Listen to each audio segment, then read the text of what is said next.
Hello, welcome back to HardReset.Info channel. In this video, I'll tell you how to use optimized battery charging to save your iPhone's battery health. So let's open settings and let's enable this feature.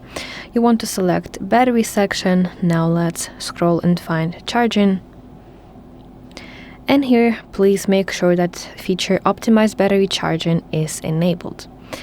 What it does, it slows battery aging on your iPhone by learning your daily routine.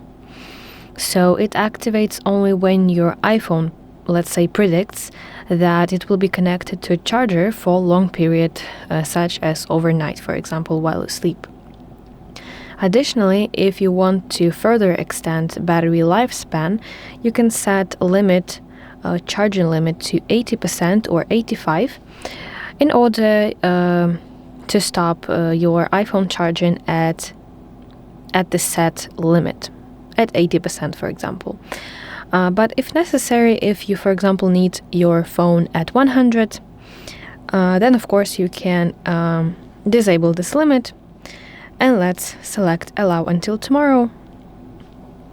But yes, you have to try keeping your charging limit at 80% in order to save your battery health.